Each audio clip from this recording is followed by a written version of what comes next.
My name is Adam.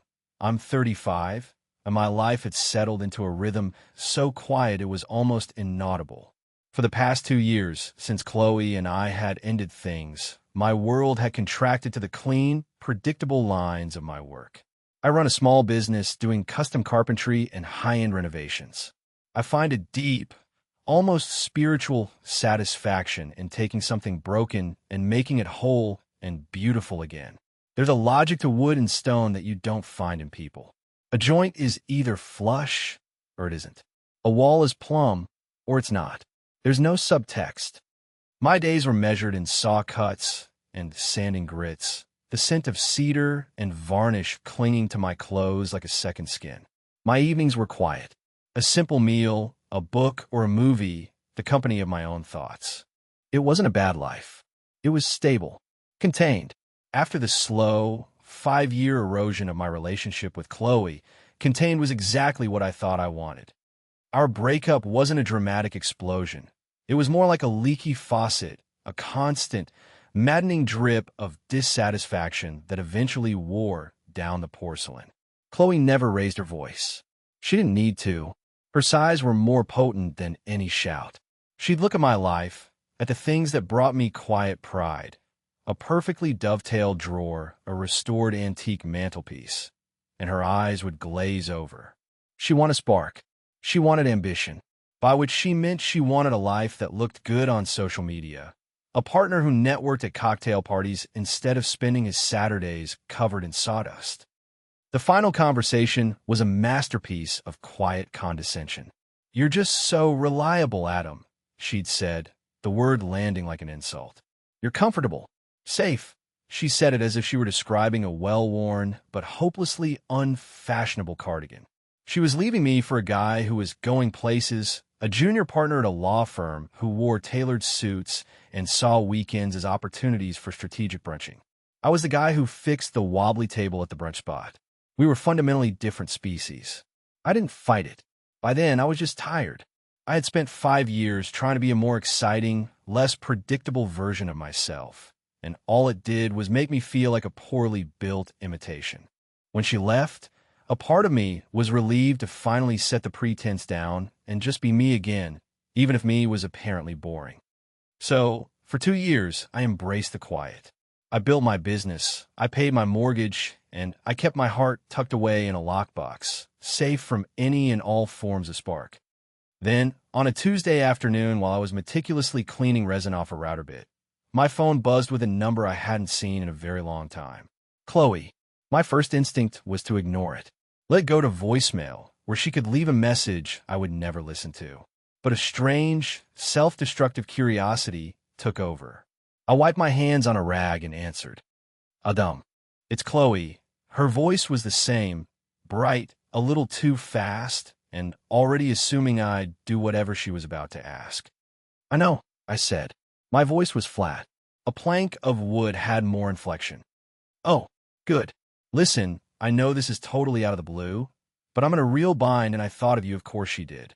I was her emergency contact for anything involving manual labor or inconvenient logistics.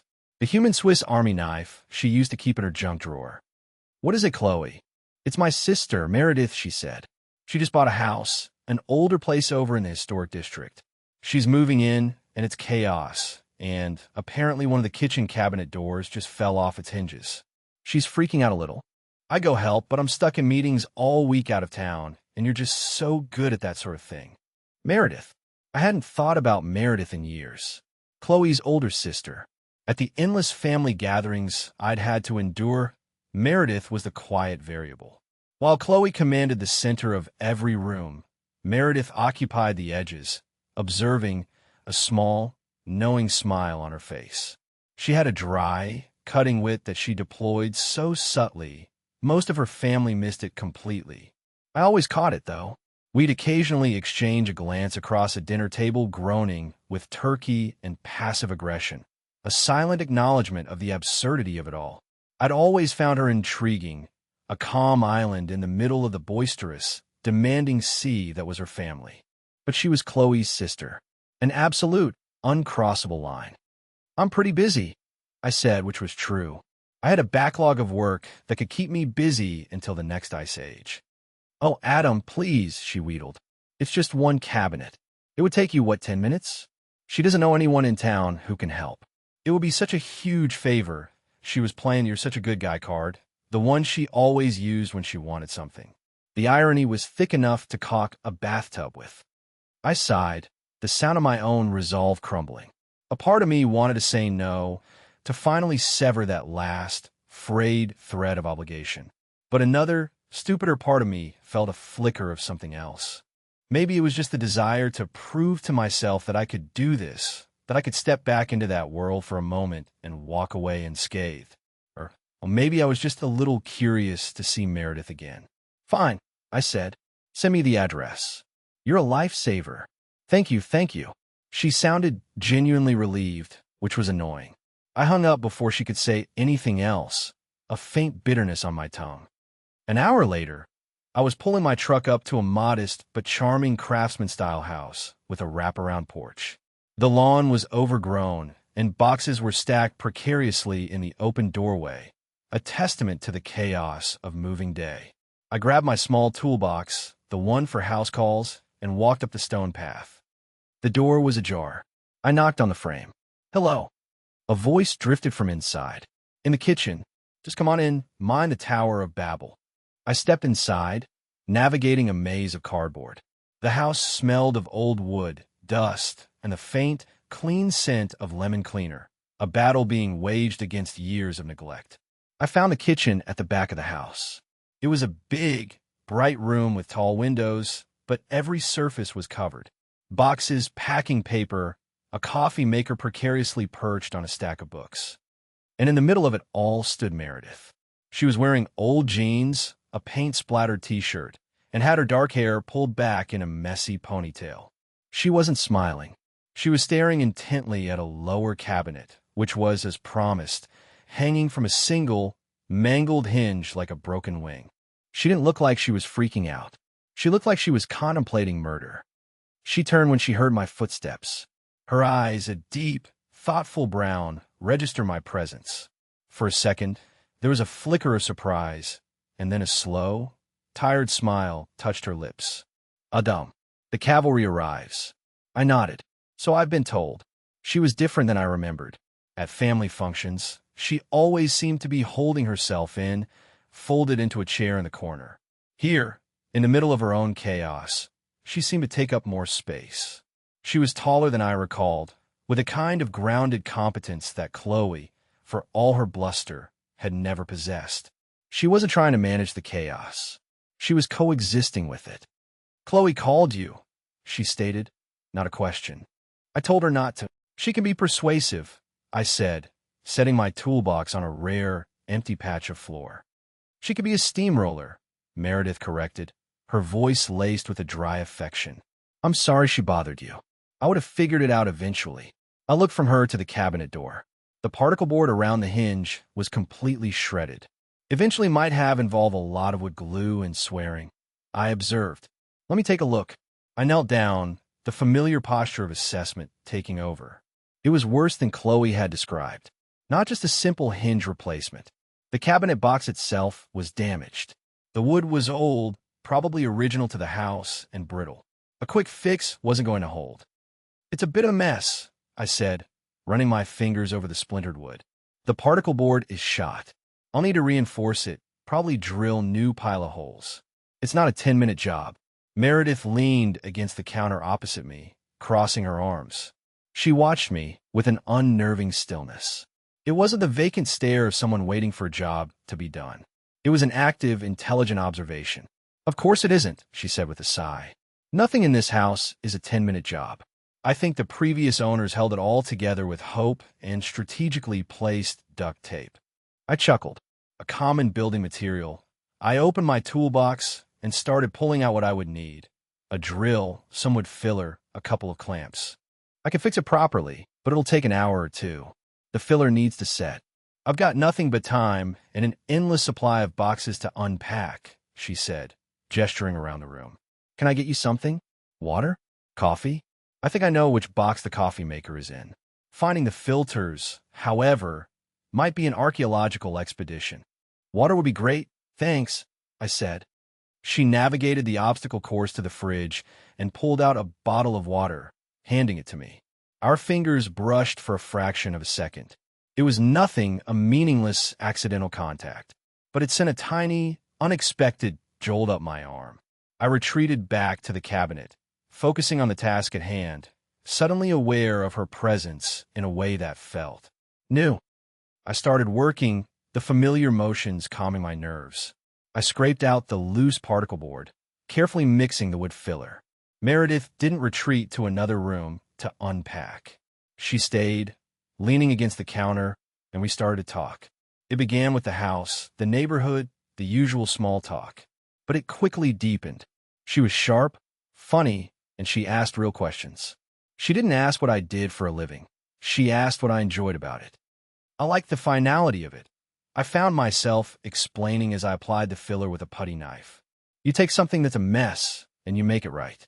There's a clear before and after. It's satisfying. A tangible result, she said, nodding slowly. I get that. My job is all about abstract ideas. I'm a grant writer for a nonprofit.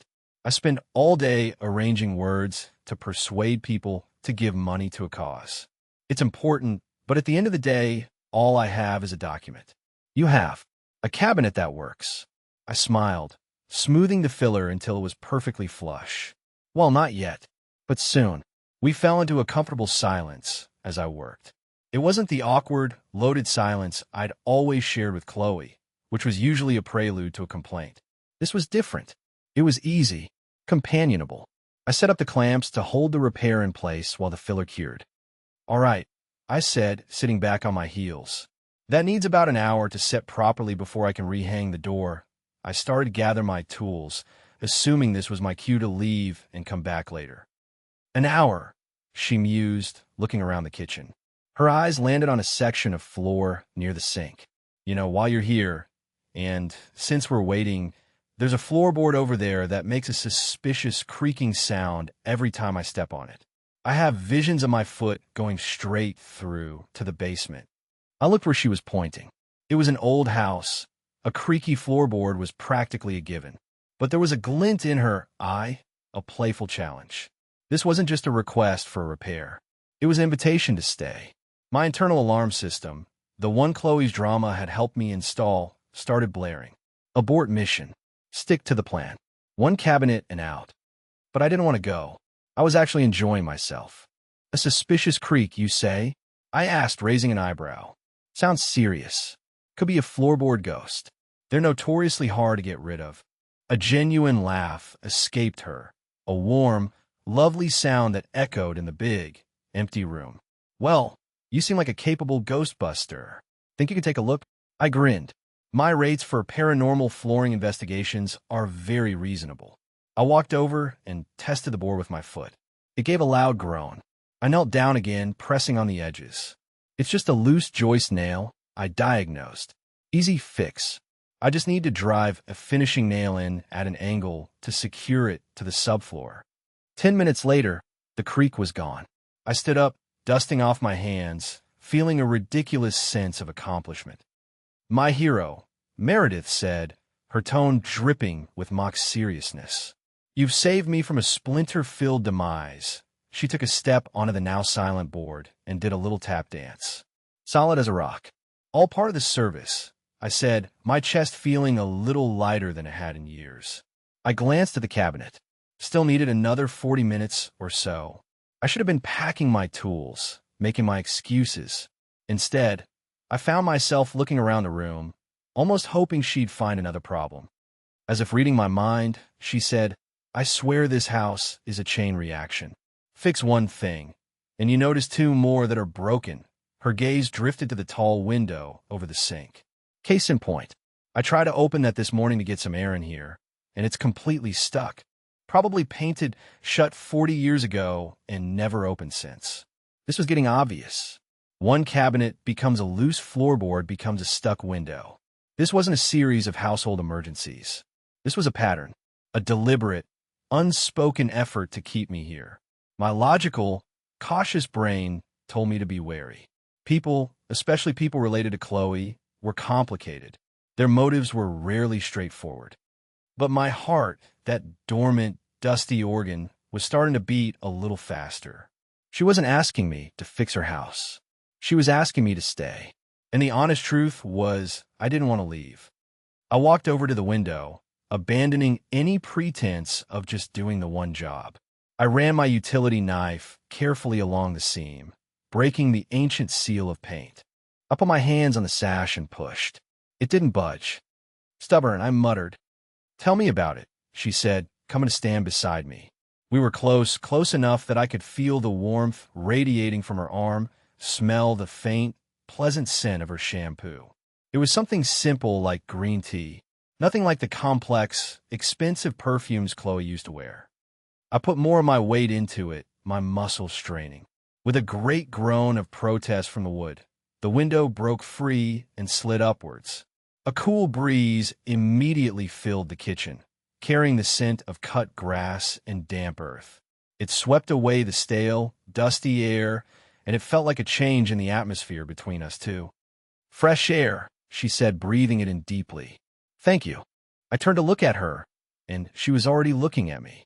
Her expression was unreadable, but her eyes were soft. We stood there for a moment, the sounds of the neighborhood drifting in through the open window, the silence in the kitchen charged with a meaning I couldn't quite decipher. I cleared my throat and stepped back, putting a little distance between us. The filler on the cabinet should be set by now. As I knelt to finish the first job, the one I had actually come here to do, I felt her gaze on me.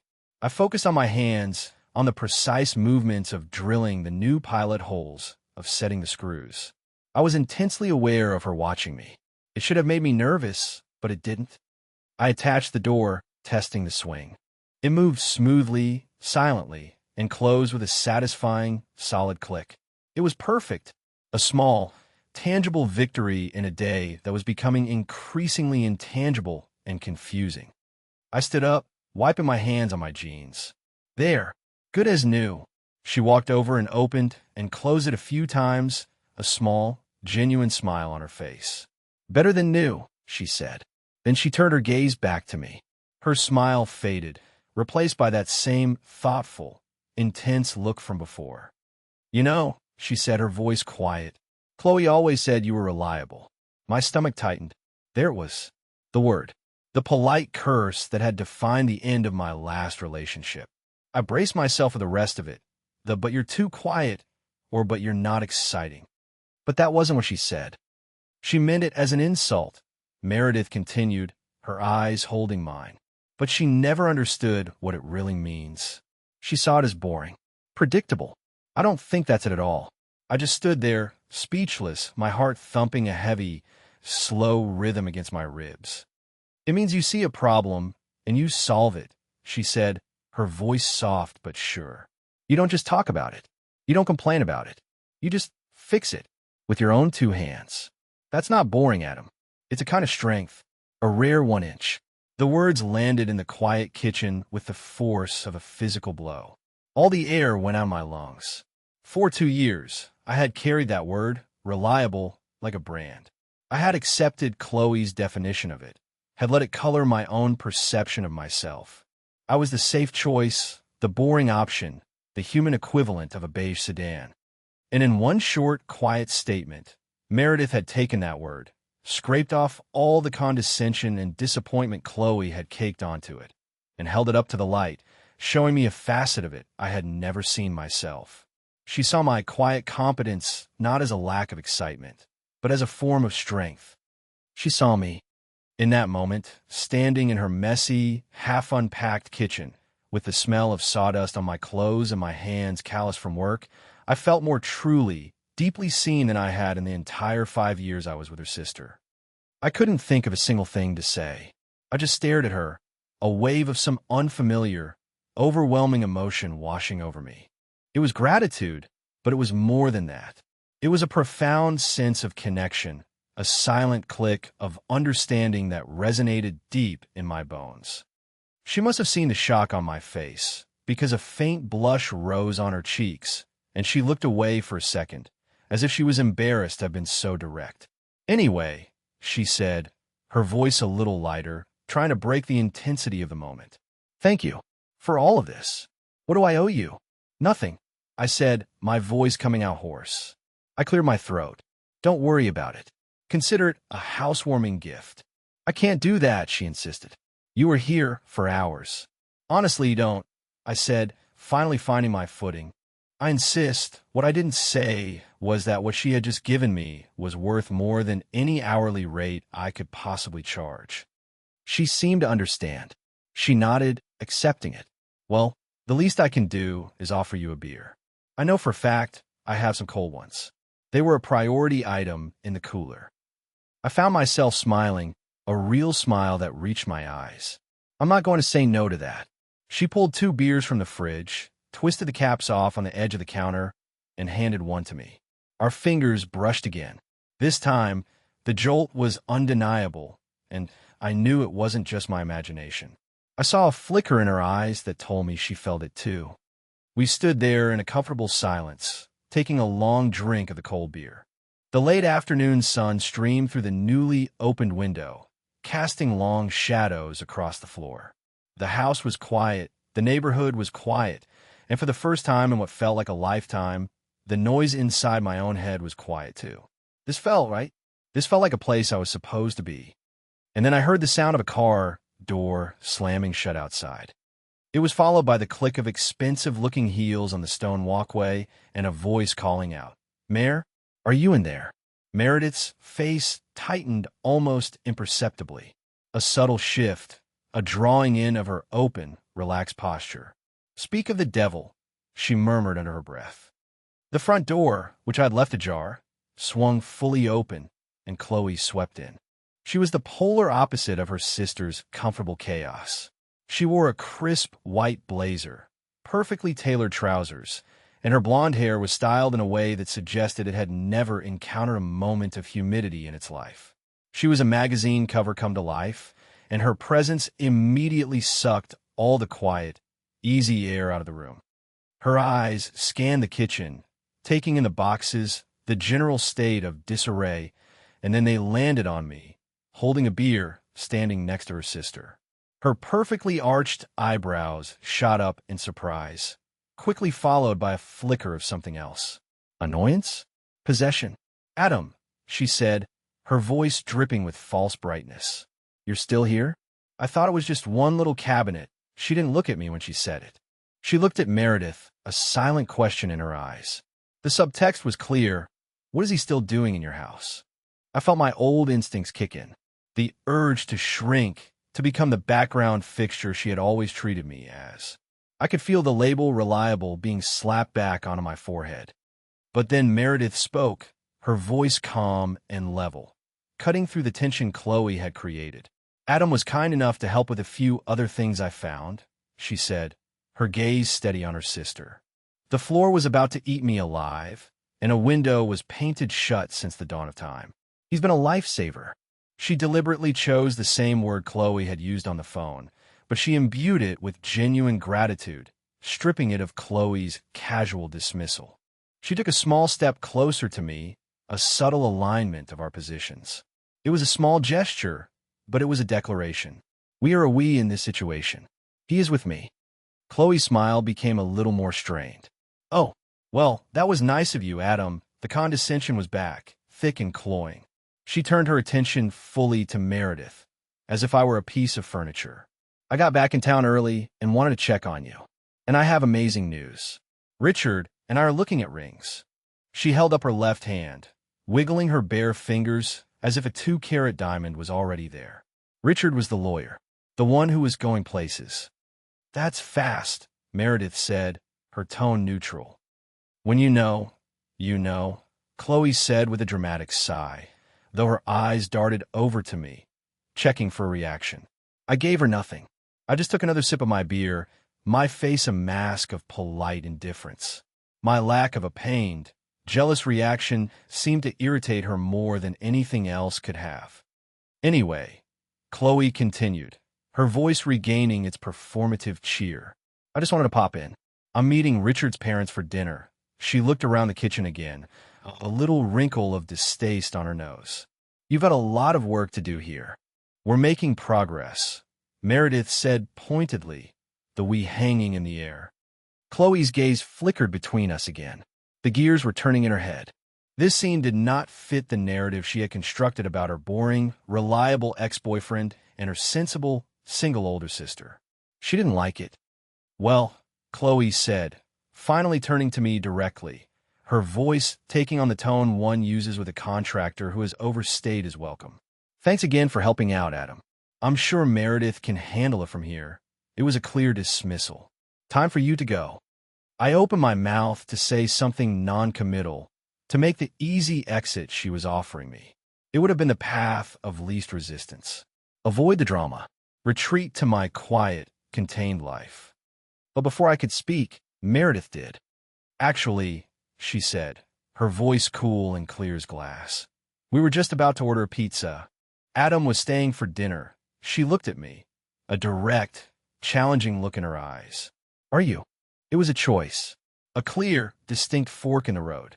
I could accept Chloe's dismissal and leave, reinforcing my old role in this dynamic. Or I could accept Meredith's invitation and declare myself a part of something new. I looked from Chloe's expectant, slightly smug face to Meredith's calm, steady gaze. It wasn't even a difficult decision. Yeah, I said, meeting Meredith's eyes. I am starving. The look of triumph that flashed in Meredith's eyes was subtle but unmistakable. Chloe, on the other hand, looked completely flummoxed. This was not in her script. She had lost control of the scene, and she was not used to that. Oh, Chloe said, the single word falling flat in the suddenly charged atmosphere. Pizza. How? Rustic. She recovered quickly, forcing another bright smile. Well, you two have fun with that. I have to run. Ciao. And with another click-clack of her heels, she was gone. The silence she left in her wake was deafening. It was heavy with everything that had just happened, with years of unspoken family dynamics and the fresh, fragile potential of something new. I could hear the hum of the refrigerator, a bird chirping outside the window, the sound of my own heart beating in my ears. Meredith let out a long, slow breath, the tension visibly leaving her shoulders. She turned to me, a wry, apologetic smile on her face. So she said, I guess we're having pizza. I let out a laugh, a real, unburdened laugh that felt like it came from a place deep inside me that had been dormant for years. I guess we are. The air between us had changed again. The easy companionship from before was still there, but now it was layered with something else. A shared conspiracy, a mutual defiance. Chloe's attempt to shove us back into our designated boxes had backfired spectacularly. All it did was smash the boxes to pieces and leave us standing in the rubble together. We stood there in the aftermath, the unspoken question of what now, hanging between us. The pretense of me being here for work was completely gone, vaporized by Chloe's arrival and Meredith's subsequent defense. I wasn't the handyman anymore. I was the man who was staying for dinner. Meredith finally broke the silence. I'm sorry about that, she said, her gaze dropping to the beer bottle in her hand. She has a way of making every situation about her. You don't have to apologize for your sister, I said. I had a front row seat for 5 years. I know the routine. She looked up, meeting my eyes. She was always like that, wasn't she? Putting people in boxes, it wasn't just a comment. It was an opening, an invitation to talk about the elephant that had just tap danced through the room. I nodded slowly. The reliable box was my personal specialty. A sad smile touched her lips. Mine was the sensible older sister box. The responsible one. The one who didn't take risks. She gestured around the chaotic house. Buying this place was the first truly irresponsible thing I've done in my entire life. And she's convinced I'm going to be crushed by a falling roof beam. We stood in a comfortable silence for a moment, a shared understanding passing between us. We both knew what it was like to be defined by Chloe, to have our best qualities reframed as limitations. Then she looked at me, her gaze direct and unflinching, and she asked the question that had been hovering just beneath the surface of our entire afternoon. Why did you stay, Adam? She asked, her voice soft. After the cabinet was done, there it was, the direct question, the moment of truth. I could have deflected. I could have made a joke about the floorboards or the window. I could have retreated into the safety of ambiguity. But looking at her, at the genuine curiosity and openness in her eyes, I knew I couldn't. She deserved the truth. And maybe for the first time in a long time, I wanted to tell it. I took a breath. I stayed because I didn't want to leave. I said, the words feeling both terrifyingly simple and incredibly complex. I watched her process that, her expression unreadable. I felt a sudden, urgent need to explain, to make her understand. Being here, I continued, gesturing vaguely at the room, at her at the quiet space we had carved out of the chaos. It feels easy, in a way that nothing has felt for a very long time. With Chloe, I always felt like I was auditioning. Like I had to be more interesting, more ambitious, funnier. I had to perform. With you, I don't feel like I have to be anyone but myself. I paused, gathering my thoughts, tried to articulate the feeling that had been growing in me all afternoon. When you said that thing about being reliable, about it being a strength, I shook my head, a small, amazed smile on my face. Nobody's ever seen it that way. Nobody's ever seen me that way. You see things other people don't. Her expression softened, and she took a small step closer to me. The space between us shrank until it was barely a foot. The kitchen, which had felt so large and empty, suddenly felt intimate, the world narrowing to just the two of us. Maybe that's because I spent my whole life watching people overlook the quiet, strong things, she said, her voice barely a whisper. She reached out and lightly touched my hand, the one that was still holding the cold beer bottle. Her fingers were warm. The contrast was electric. I see a good man who was made to feel like he wasn't enough. My breath hitched to my throat. Her eyes were locked on mine, and in their depths, I saw a reflection of myself I actually recognized. Not the boring, predictable man Chloe had described, but the man Meredith was describing. A good man. A strong man. She took another small step. She was so close now, I could see the tiny flecks of gold in her brown eyes. The air grew thick, heavy with unspoken words and undeniable attraction. My heart was hammering against my ribs, a frantic, hopeful rhythm. This was it. This was the moment. The world seemed to slow down, the sounds of the neighborhood fading into a distant hum. I could feel myself leaning in, drawn by an invisible force. She was leaning in, too. Her eyes fluttered shut.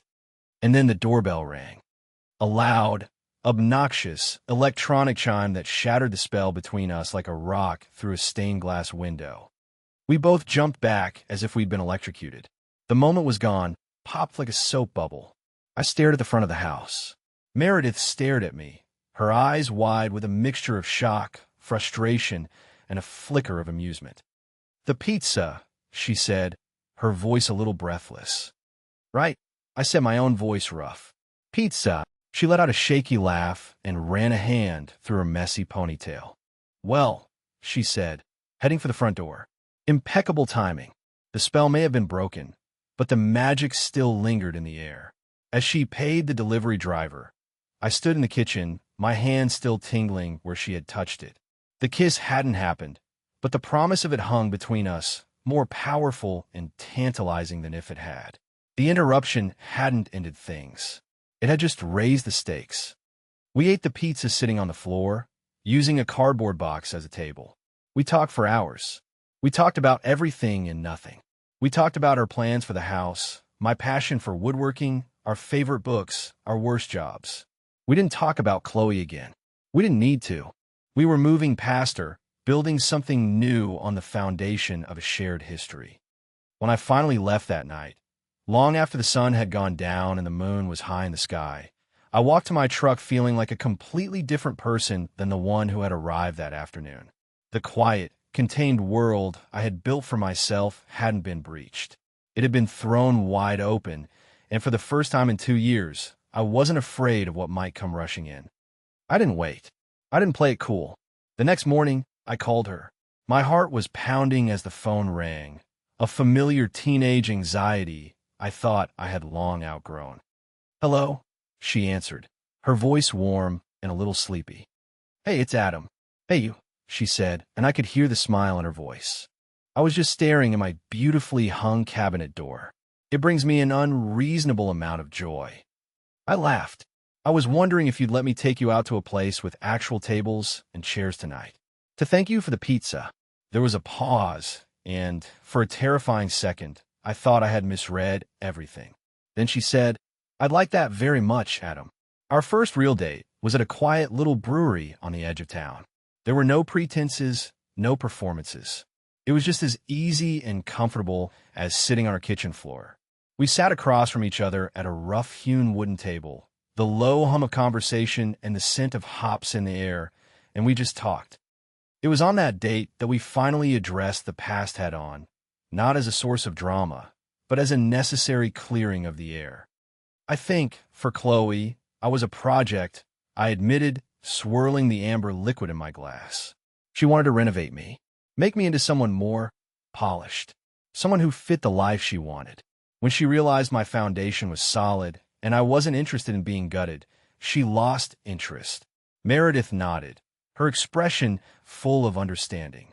And for me, I was her anchor, the sensible one she could point to when her own life got too chaotic. It was a role I never auditioned for, but I got typecast. There's Meredith, she'll handle it. It makes you forget that you're allowed to be the one who needs help sometimes, or the one who gets to be a little reckless. Finding that common ground, that shared experience of being misunderstood by the same person, forged a bond between us that felt stronger than steel. We weren't just two people attracted to each other. We were two people who had found a safe harbor in each other's company. The weeks that followed were a blur of discovery. I started spending most of my free time at her house. But I wasn't just fixing things anymore. We were building things together. We spent a whole weekend painting the living room, a chaotic, laughing affair that ended with more paint on us than on the walls. We cooked dinner together, navigating the still unfamiliar kitchen as a seamless team. We assembled a ridiculously complicated Swedish bookshelf, a trial by fire for any new couple, and we didn't have a single argument. We just laughed at the incomprehensible diagrams and figured it out. One day, I realized I had left my toothbrush in her bathroom. A few days after that, I noticed my toolbox had found a permanent home in a corner of her garage. I hadn't consciously decided to leave these things here. They had just stayed. I was slowly, imperceptibly moving my life into the empty spaces of hers, and she was doing the same with me. I felt more at home with her amidst the unpacked boxes and the smell of fresh paint than I ever had in the sterile, perfectly decorated apartment I had shared with Chloe. This wasn't a house we were renovating. It was a home we were building. 2 years later, the house was transformed. The overgrown lawn was now a tidy garden.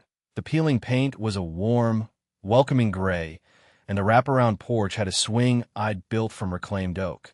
Inside, every room was finished, a perfect blend of her comfortable, eclectic style and my clean, handcrafted woodwork. The chaos of moving day was a distant memory, replaced by the warm, lived-in hum of a shared life.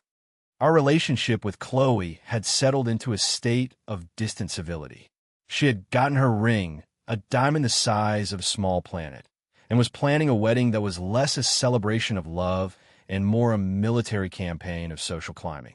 We saw her at holidays, where she treated me with a sort of baffled politeness, still unable to comprehend how her boring ex and her sensible sister had ended up so happy.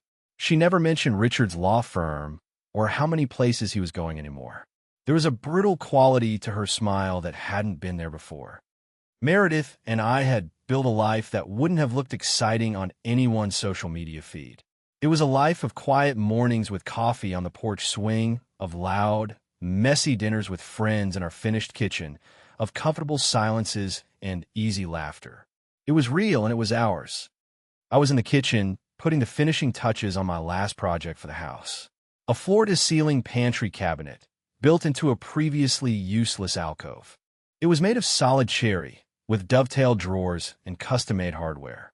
I ran my hand over the smooth, oiled wood, a deep sense of satisfaction settling over me. The house was finally complete. I heard Meredith come in behind me. She didn't say anything. She just wrapped her arms around my waist and rested her chin on my shoulder, her body fitting perfectly against my back. We stood there for a long moment, just looking at the finished piece at the warm wood glowing in the afternoon light. The one broken cabinet that had started it all had multiplied, transforming an entire house. And in the process, it had transformed me. "It's beautiful, Adam," she murmured against my shirt. I leaned my head back against hers, covering her hands with my own. "It's a good fit," I said. She squeezed me a little tighter, and I could feel her smile against my back. "Still reliable," she whispered. The same word that had once felt like a judgment, a dismissal, a summary of all my shortcomings. But coming from her, wrapped in the warmth of her arms, in the safety of the home we had built together, it sounded completely different. It sounded like praise. It sounded like love. It sounded like everything I had ever wanted to be. I turned in her arms, facing her. I looked into her deep, knowing eyes, the eyes that had seen me from the very beginning. "Only for you," I said. And as I leaned in to kiss her, I knew, with a certainty that was as solid and true as the wood beneath my hands, that I was finally, truly home. Have you ever had someone in your life completely misunderstand a quality you have, only for someone else to see it as your greatest strength? Tell me your story in the comments below. I'd love to read about the moment you truly felt seen. If you like this one, leave a like, subscribe, and I'll see you in the next.